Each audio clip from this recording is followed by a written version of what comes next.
uprising in Bangladesh, with protesters calling out corruption by the political elite, resulting in the Prime Minister fleeing the country. Breaking news story, the Bangladesh Prime Minister Sheikh Hasina has resigned. But before the upheaval, Al Jazeera was already on the trail of one of those accused. We went undercover into his network. My clients are very untouchable people. To investigate allegations of a hidden fortune. I have a very penthouse, nice penthouse. Evading scrutiny. When you got big project, authority get out. Enjoying his riches in London. I love suits. The Super 200 costs 6,000 pounds. But with growing anger about his wealth, we go on the trail of the minister's millions.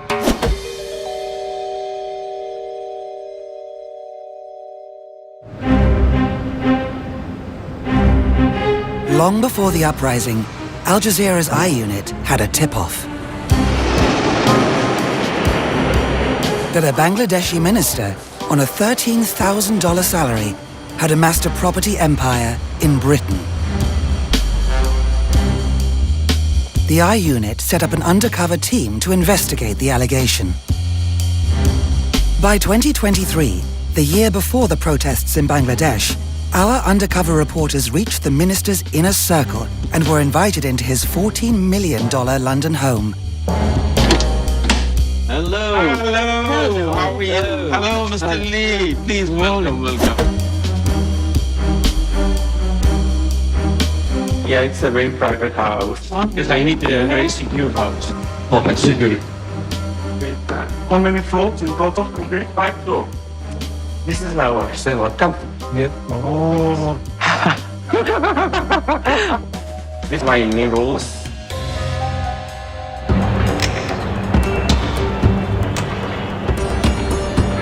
Saifuzzaman Chowdhury is from a powerful family in the port city of Chittagong. He is a close confidant of the Prime Minister.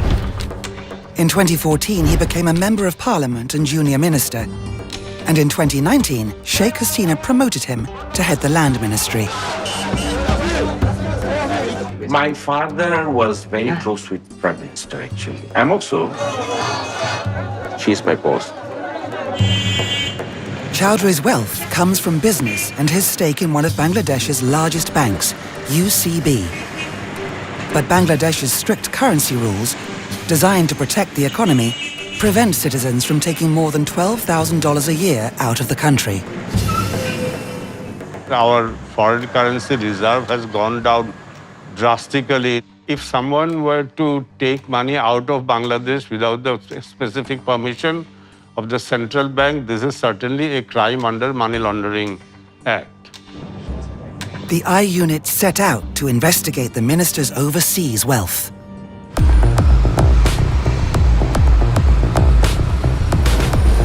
First, we needed to establish how much property the minister owned in Britain. The results were surprising. Chowdhury set up a string of companies in the UK. Between 2016 and 2021, he bought 265 homes across Britain. He was buying from major developers like Barclay Group. Your minister is in business. Yeah, he's in the property business. He's making a killing from the housing crisis. But the buying spree didn't stop there. In 2021, Chowdhury purchased this plush London property for nearly $16 million. Chowdhury's properties are buy-to-lets, which he rents out to generate profits. Then in 2022, he bought 89 homes. Our analysis shows he owned an estimated 360 homes, totaling over $250 million. And here's an extremely rich and extremely well-connected politician, and he's buying up hundreds of housing units in the UK. This guy who is supposedly an elected democratic politician of an extremely poor country. As a prominent politician from Bangladesh, a country that ranks highly on international corruption indexes, Mr. Chowdhury would have faced stringent checks when dealing with estate agents, banks, lenders and lawyers. Anti-money laundering laws consider high-ranking politicians and government officials to be a high corruption risk. Their wealth could be stolen state funds or bribes paid to obtain government contracts. They're known as politically exposed persons, or PEPs, and require extra scrutiny.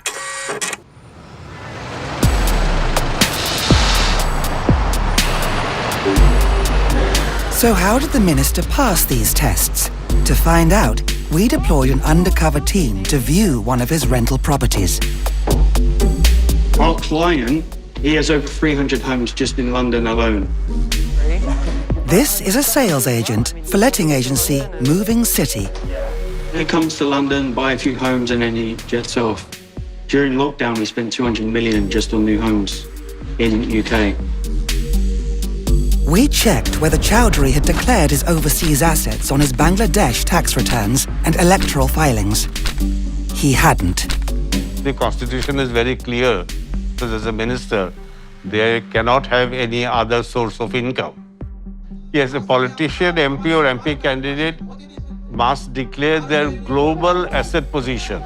So the income or asset they have in the country and abroad.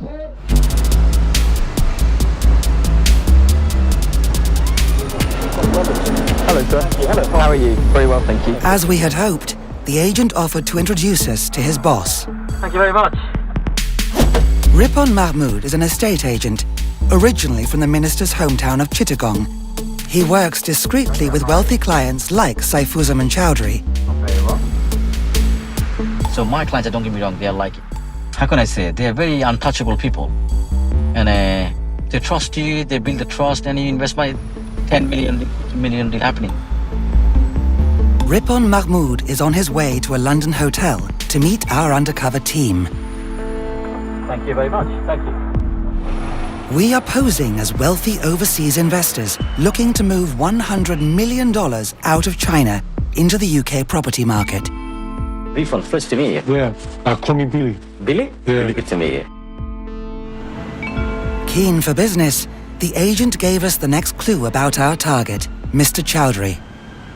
A good friend of mine, Mr. C. So this guy, they exactly what you want me to do with you, exactly pretty much I done for him.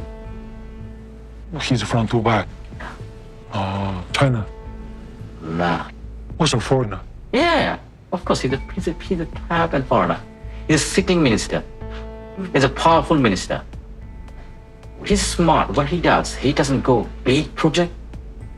When he go big project, authority get a lot. Big money, big numbers, everybody get a lot. You know what I'm saying? So he gets 10 million.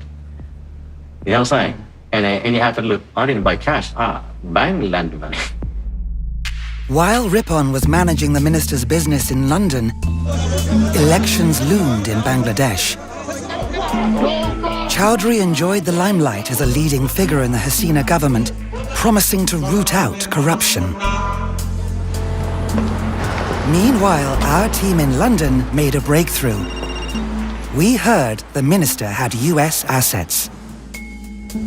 He had purchased 9 luxury apartments, 5 in prime New York locations, and another 4 across the river in New Jersey. After more meetings, Ripon admitted to us his client was Minister Chowdhury. I got one of my biggest client coming to town tomorrow. He's coming from Bangladesh. He's a land minister. And he's a client of yours. Yeah. I set everything up for him, like 4 years ago. Every year he invests to me about over 100 million.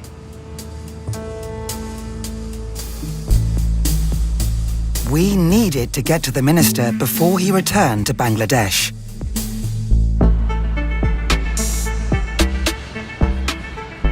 But first, Ripon said we should meet Chowdhury's advisors. Okay, how are you? Oh, hi. No worries. Yeah, how are you? Very well, very well. Good to see you. Yeah. Super to be here. Yeah. So, we met the minister's lawyer. I think it should be a suit. Okay, this is you. My friend. You're Ollie. Huh? Hi. Subir Desai is a partner at Charles Douglas Solicitors in Mayfair.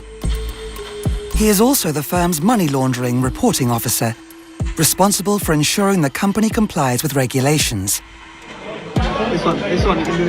Here he is enjoying dinner with his client, the minister, and Ripon. Since 2021, his firm has done legal work on over 100 loan transactions for Chowdhury's companies, working on refinancing properties.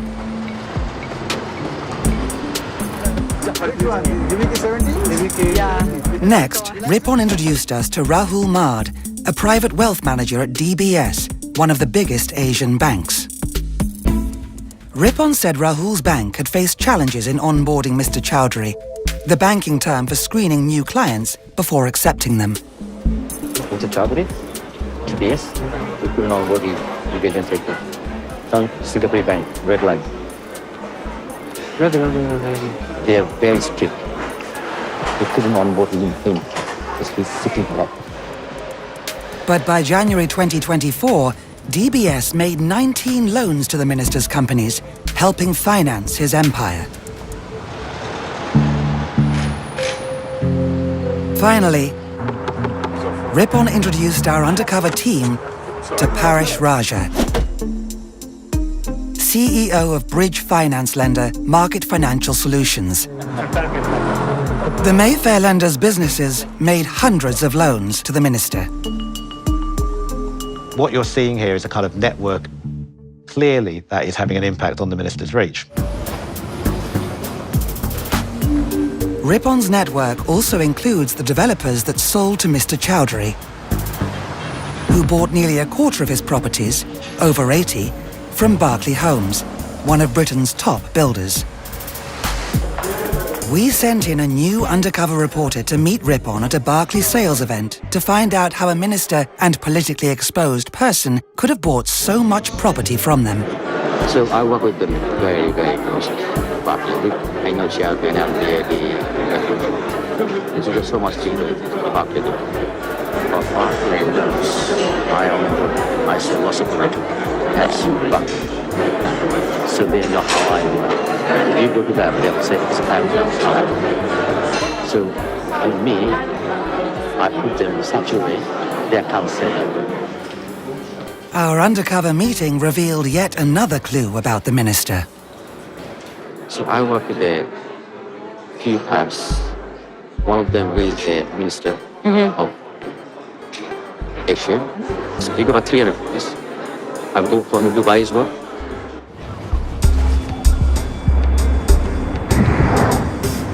We followed up the Dubai lead and discovered even more of the minister's properties.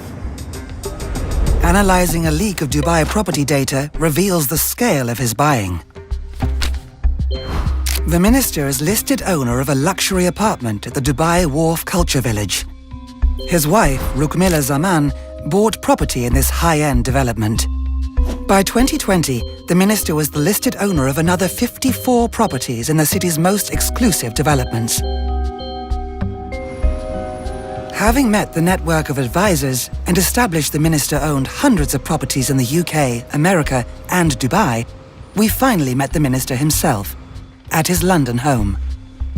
That's beautiful. Would he reveal to us the secret of how he had built his vast overseas empire? I love this house. Mr. C, he believes in real estate. That's his business, all the profit he invested in Dubai, London. How many properties do you have in London? I have a good business here. I have a good portfolio. And I also have a portfolio in Dubai. I have the best property in downtown. I have near Dubai Mall in Opera. I have a very penthouse, nice penthouse in Dubai. But I also bought a villa with private lagoon and everything. It's very nice. I have a property in Singapore, Malaysia. I have a property in New York, Manhattan. Very nice. Okay, I'll get some though. He explained how a discreet fixer on the ground is essential. All the properties you buy in London, UK, or through Ripon. He's my main friend. And he's my brother. I don't deal with anybody else. I trust him. He admitted Prime Minister Sheikh Hasina knew about his secret wealth. She knows I have a business here. We asked how he had financed his spending spree. Remember Paresh Raja, who we met earlier? The Paresh is strong. He's a strong guy. Do you know him well? Of course. Yeah, right. He lent me so much money. Oh, so you did work with him? Okay, yeah. Paresh gave him about 100 million. Oh, I have been giving me $100 million line. Okay, so. For Paresh, the banking section, Mr. says very strong with halal. Anything problem, he just jump in. The politician then turned to more important matters. I like your shoe. You like the shoe? Yeah, nice shoe. What brand is this? Tailor-made. I also make it tailor-made. I also order in Harris, custom made. Takes 4 months. I probably have £3,000 each. Each? Each. 3,000 pounds. What shoes are there? Ostrich. And croc. Baby croc. Belly croc. Half. That's hard, yeah. Full belly croc is 6,000 pounds. So half belly croc with cuff skin, 3,000 pounds. Very nice. 4 months. Every time you come, you spend about £200-300. I love suits. Super 200, Super 180, Super 200 costs 6,000 pounds. Canal. In Bond Street, I just go and they send it to my house. The suits, the shoes, the rolls, the houses. But how did he get the money here? Remember, you can only take $12,000 a year out of Bangladesh. So how did you invest the money here, transfer the money from Bangladesh here? I have a business in Dubai. So I have a trading real estate business in Dubai. So I bring money from Dubai to here, and then I took a loan from here. But where did the money in Dubai come from? Ripon explained. But his Dubai companies are more work with his Bangladeshi companies. Yeah, trading also things. Those remarks may be of interest to the authorities in Bangladesh. We raised our cover story with him that we needed to move $100 million cash from China. He offered to help. I have one connection in Dubai. I can ask him whether he will accept any cash in China, then he will pay in Dubai. And he knew his way around underground banking. My guy in Dubai can give you money. I have to ask him. How much is cash? Then he pays you in Dubai. If I tell him, look, at Dubai, I'll pay you 100 million. You arrange 100 million. That's not an issue. But my suggestion to you would be slowly bring the money outside China. And slowly, yes, but through different channels, not official channels. Thank you so much indeed. Later, after reflecting, Chowdhury backtracked. See, it's not gonna work on you. No, I can't. No way. Is he just talking to a friend? As a friend, I don't think so. If it is not through proper channel, I don't. He can't get involved. There's no way. That central bank will flag up. Or whenever you get a time, we'll chit-chat here in my house. Have a seat. Definitely. With a standing invitation to see the minister again, in the cab, Ripon finally revealed the true scale of the minister's global wealth. I manage everything for him. No, actually, he got 20 million stock, New York, San Francisco. But Dubai, he got 195. So 195 million. He invested in Dubai, real estate. London got about 300 plus million. Our tip had paid off. We had discovered the total value of the minister's hidden assets. Nearly $700 million. But we had one final surprise in store. New company accounts showed that by 2022, Chowdhury had personally loaned a staggering £47 million, equivalent to $62 million, to himself. None of this was ever declared by Chowdhury to the Bangladesh tax authorities. Something that one lawyer said could also be a problem for him in Britain. If a person, particularly a pet, has made false declarations on their tax returns, that can be a real problem here. If there is any suspicion that a person is dealing with what's called the benefit from criminal conduct and is bringing that benefit here, then that potentially is an offence of money laundering, even if the potential criminal conduct has happened in another country. We had our last meeting with Ripon, where he had a warning for his client if he didn't protect his newfound wealth. I told him, I keep telling him last 3 years. I said, 300, 600 million pound, 700 million pound asset, are you mad? He can talk to me about Rolls Royce, shoes. You see how excited he is? Shoes, this, that, and that. He's like a kid. What's the matter? What's the matter with you? Last 3 months, I had to go with him. You gonna get, sorry for my French. So he's gonna give, and he's gonna give him time.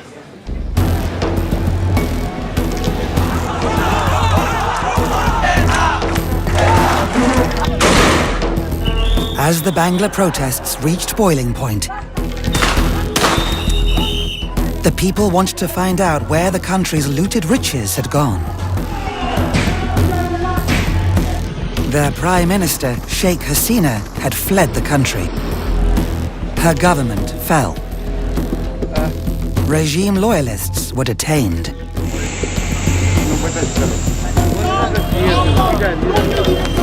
Protests erupted outside UCB Bank. Shareholders accused Chowdhury of looting it. Soon after, the central bank dissolved UCB's board in order to protect the interests of depositors and the bank.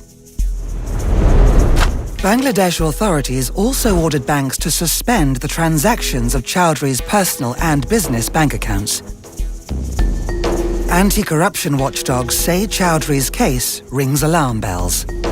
This really has to be a wake-up call to the UK about the loopholes we have, the weaknesses of our regulation, and the fact that if we're really serious about closing down London as a centre for corrupt elites, we have to have far stronger regulation and enforcement. And Western countries should take a tougher stand against capital flight. The wealth of the developing poor countries must remain in those countries for the well-being of the people of those countries. Chowdhury's future is uncertain. His exact whereabouts unknown. But the I Unit obtained a recording of a recent call. আপনি কই এখন আপনি কি বাংলাদেশে আমি নিরাপদে আছি আল্লাহর রহমতে কিন্তু বেরোতে পারেন নাই পেরেছি আমি ওয়াও কোথায় আপনি এখন ভাই বেরিয়ে গেছি আল্লাহর রহমতে Bangladesh is now investigating Chowdhury for the illegal acquisition of hundreds of millions of dollars.